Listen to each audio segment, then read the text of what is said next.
Hello everyone, and welcome to a different video in a different world. I just watched a video by the person named D23 Gaming, who is making some cool mind test content here on the YouTube platform. And in their video, in which they're building a gigantic base, you can find all their stuff or a link to their channel in the description. But they're building this huge base, and while doing so, they showcase their a little testing world where they build a tower. But what they also talk about there is a little design they made for a simple 3x3 piston door. That's cool. But it also made me realize I actually have a piston door that I have not showcased that might be of interest to some people. So I'm gonna do that now. So here is, well, my 3x3 piston door. So as the sun sets, we can see that it's dark, it's scary. We want to get indoors in the cozy warmth of safety. Yes. So we go over here and we press this and it opens. And then we can go inside. And it closes up behind us. We have a nice little fireplace, we have some beds, we have some nice little lamps modded in, a nice table, and things like that. And if we want to get out, let's say we were brave enough to venture out into the dark, we can just do that. And then it will close behind us. It's pretty quick. It's as quick as I could make it, and this is using only the only thing I've installed is the Mesecon mod, and the Mesecon, well, the mod pack that contains all the Mesecon stuff. So if you install that, you'll be able to build this yourself, and well, yeah, I'll put a link to that as well in the description.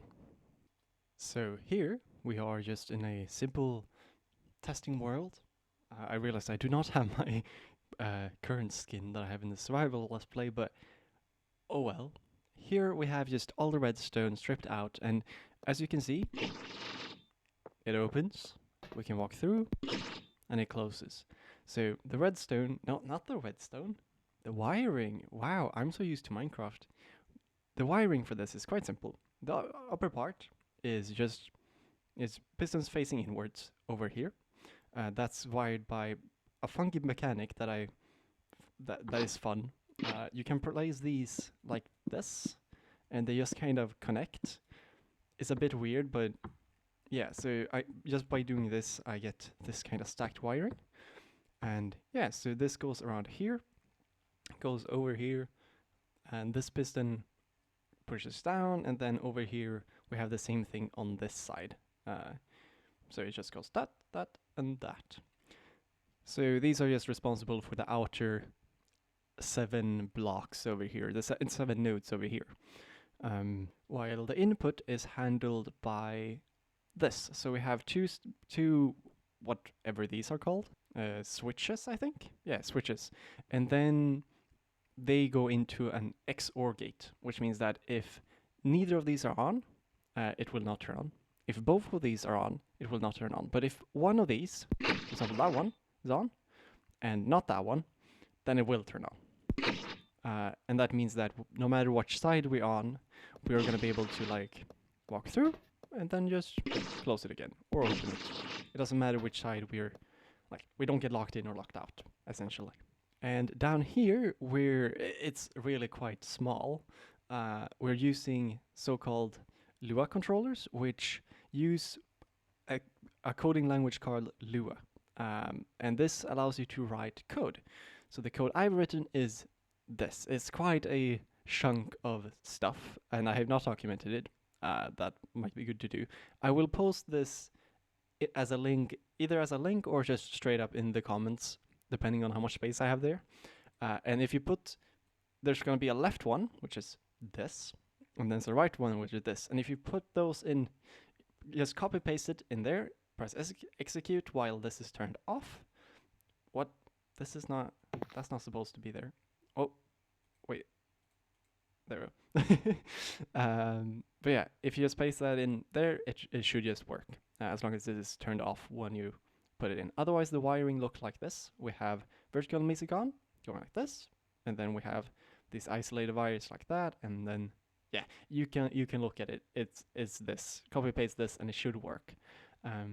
For a bit of more detail, the way these works is I've made something I call a sequencer, I guess, which is I have two lumps of data here, and then these over here. And basically what this does is it says, okay, for some amount of speed, which I have set to be a variable of opening speed, which is 0.03 seconds. Every 0.03 seconds, like do something, and then wait that many seconds. And what we do is down here.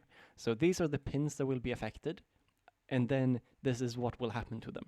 So for example, C will now turn on. Then in the next stage, it will turn off again, because there's C, and then there's false. Now, what we would want also here, if we wanted to like use multiple, we just have C, comma, B, comma, A, and then true, comma, something, comma, something. The only thing to note is that these have to be of equal length. Now, technically, I don't need these ones where nothing happens, but it makes it easier to align these two. So for example, I fill these up over here, and that means I don't have to, like, if I'm working with this and figuring out the timings, it's just easier. But yeah, and then down here we have a bunch of code that just goes like, okay, we want when there's a timer that has, or when an interrupt event is called, change the things that we want to change, and then it just kind of loops. And this is like, okay, activate the entire thing, and then turn it off. Basically, like there's one sequence for when this whole thing turns on, which is this, and then one when it turns off, when it's like closing and opening.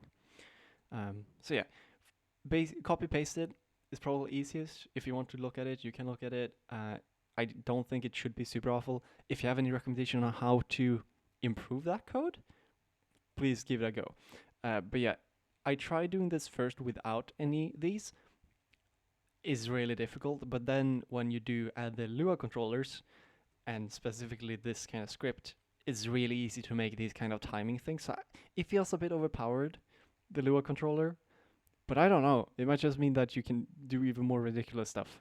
But yeah, I played around with this, and this is my way of then making this kind of door. Yeah, so you can close it and you can open it. I just like how fast it is. It just goes. Yeah, I'm really happy with this thing. But yeah, so yeah, you'll find the two codes in the description somewhere. I'm not sure exactly how, but you'll find them down there. Just copy paste it in. Oh, the sun is setting. But yeah, so you'll be able to find it there. There we go. Now it's more daytime. Nice. But yeah, you'll find that in the link in the description.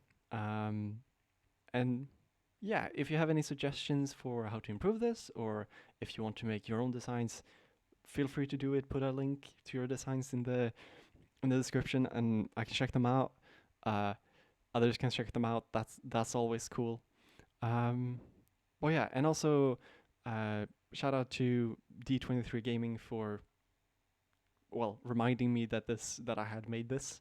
I like the content. Very nice, very cool. You can go check them out if you want to. But yeah, I hope y'all have a very good day. I'll be posting more of the Let's Play very soon.